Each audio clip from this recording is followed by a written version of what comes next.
Hello dear students, today we are here to start a lecture for 10th class. इस class में हम 10th class का science का second chapter start करने वाले हैं, जिसका नाम है acids, basis and salts, means अम्ल, क्षारक तथा लवण। ये सेकंड चैप्टर है। इस चैप्टर में हम एसिड्स और बेसिस के बारे में जानकारी प्राप्त करेंगे। हम सूचक के बारे में मींस इंडिकेटर के बारे में पढ़ेंगे, हम सोल्ट्स के बारे में पढ़ेंगे। एसिड बेसिस के बारे में आप 7th क्लास में भी पढ़ते हैं, तो आपको पता होगा एसिड क्या होते हैं। एसिड मींस अम्ल वो पदार्थ होते हैं जो स्वाद में खट्टे होते हैं तथा नीले लिटमस पत्र को लाल कर देते हैं। Means those acids are those substances which are sour in taste and can turn blue litmus to red.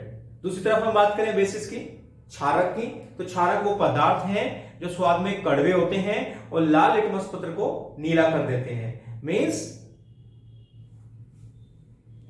Basis are those substances which are bitter in taste and can turn a red litmus to blue। इनकी definition एक बार हम देख लेते हैं। तो definition की हम बात करें, जैसे अभी हमने बताया था, acids are those substances which are sour in taste and can turn blue litmus to red। Means अम्ल वो पदार्थ होते हैं जो स्वाद में खट्टे होते हैं तथा नीले लिटमस पत्र को लाल कर देते हैं। बात करें बेसिस की, bases are those substances which are bitter in taste and can turn red litmus to blue। Means क्षारक वो पदार्थ होते हैं जो स्वाद में कड़वे होते हैं और लाल लिटमस पत्र को नीला कर देते हैं। बात करते हैं केमिकली क्या डेफिनेशन इनकी हो सकती है। डेफिनेशन हम पढ़ चुके हैं छोटी क्लास में, 7th क्लास में।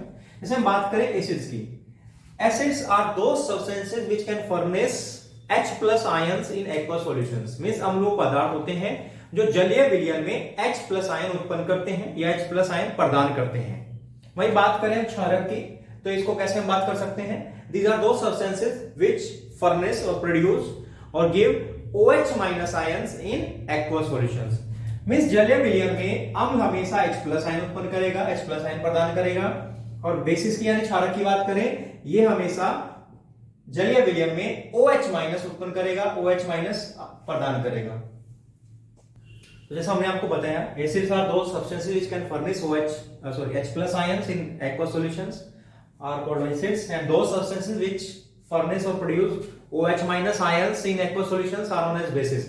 Means जो जलीय विलयन में H+ आयन प्रदान करते हैं उन पदार्थों को अम्ल कहते हैं, और जो पदार्थ जलीय विलयन में OH- आयन प्रदान करते हैं उनको हम क्षारक कहते हैं। तो ये अम्ल और क्षारक की परिभाषा हो गई। अब देखते हैं क्लासिफिकेशन। अब हम बात कर रहे हैं क्लासिफिकेशन ऑफ एसिड्स, अम्लों का वर्गीकरण।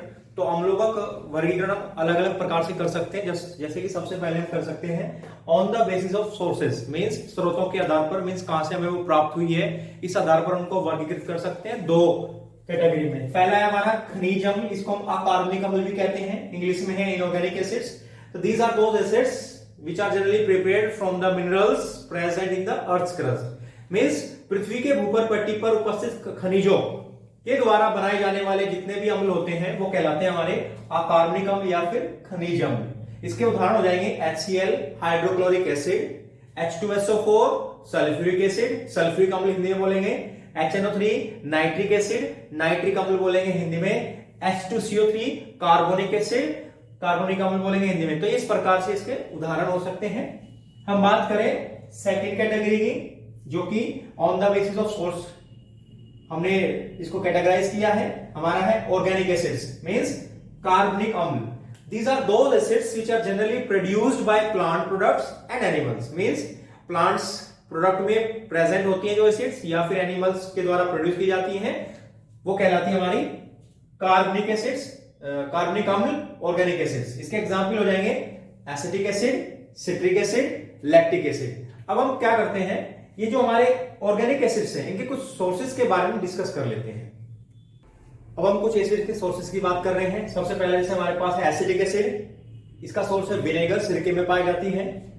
सिट्रिक एसिड, सिट्रिक अम्ल जो है सिट्रस फ्रूट्स, जैसे कि हमारा ऑरेंज है, लेमन है, नींबू, संतरा, इस प्रकार के सिट्रस फ्रूट्स में पाया जाता है सिट्रिक एसिड। बात करते हैं मैलिक एसिड की। Malic acid Apple, grapes, cherries, blackberries, इस प्रकार के फ्रूट्स में पाई जाती है। बात करते हैं लैक्टिक एसिड की। लैक्टिक एसिड के बारे में जानकारी लगभग सबको होगी, ये कर्ड यानी कि दही में उपस्थित होती है, उसमें पाई जाती है। बात करें ऑक्सैलिक एसिड की। ऑक्सैलिक एसिड जो है टोमेटो, स्पाइनच मींस पालक और टमाटर में पाई जाती है। बात करें मिथानोइक एसिड की, मिथानोइक एसिड आंट स्टिंग में जो चींटी काटती है उसके डंक में होता है। नेटल प्लांट, नेटल का एक पौधा होता है, उसमें भी मिथानोइक एसिड प्रेजेंट होती है।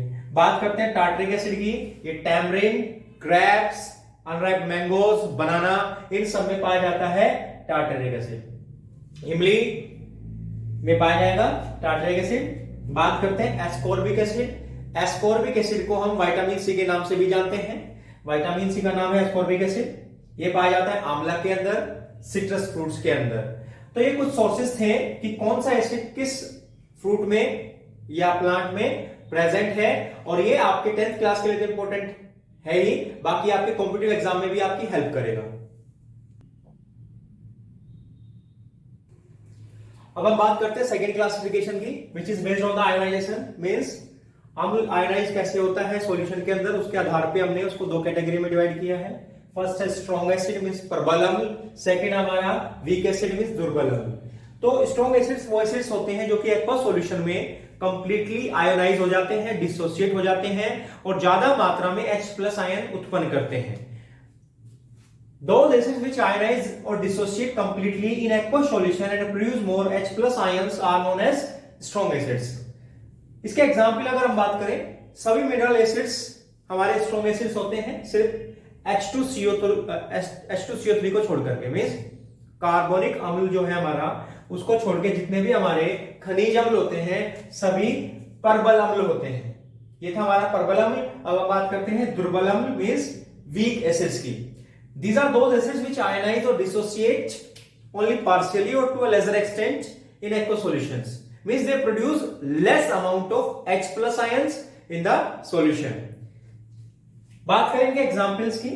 ऑर्गेनिक एसिड, जितने भी हमारे कार्बनिक अम्ल है वो सब इस दुर्बल अम्ल होंगे, और साथ में एक हमारा है H2CO3, ये एक मिनरल एसिड है, खनिज अम्ल है, लेकिन फिर भी ये दुर्बल अम्ल है। तो दुर्बल अम्ल वो है जो कि बहुत कम मात्रा में H+ आयन उत्पन्न करते हैं जलीय विलयन में, और परबल अम्ल वो है जो अधिक मात्रा में H+ आयन उत्पन्न करते हैं जलीय विलयन में। ये हमारी सेकंड कैटेगरी थी। देख इसकी बात करते हैं थर्ड कैटेगरी की, जो कि हमारी on the basis of concentration and amount of the acid.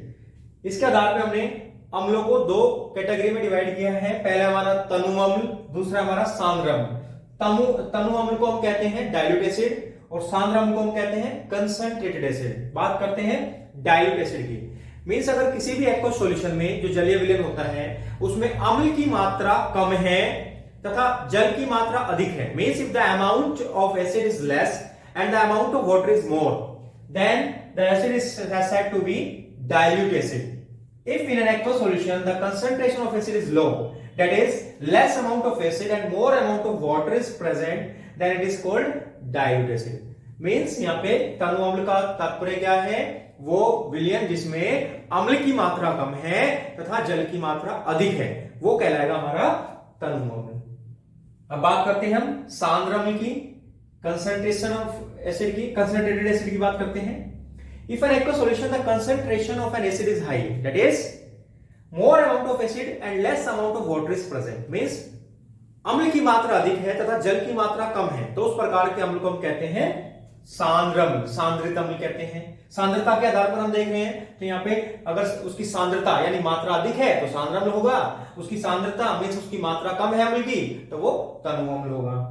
तो ये हो गया हमारा कंसंट्रेटेड एसिड, जहां पे कि कंसंट्रेशन अम्ल का अधिक है, एसिड का ज्यादा है। तो स्टूडेंट्स आज हमने 10th क्लास के सेकंड चैप्टर को स्टार्ट किया। इसमें हमने एसिड्स के बारे में जानकारी प्राप्त की, बेस किसे कहते हैं, क्षारक क्या होता है वो हमने देखा, और हमने यहाँ पे क्लासिफिकेशन ऑफ एसिड्स के बारे में जानकारी प्राप्त की। मींस अम्लों का वर्गीकरण हमने आज देख लिया, उसके 3 आधार हमने देखे, उसके हिसाब से हमने उनको कैटेगराइज किया। आज की क्लास में इतना ही करते हैं, मिलते हैं नेक्स्ट क्लास में।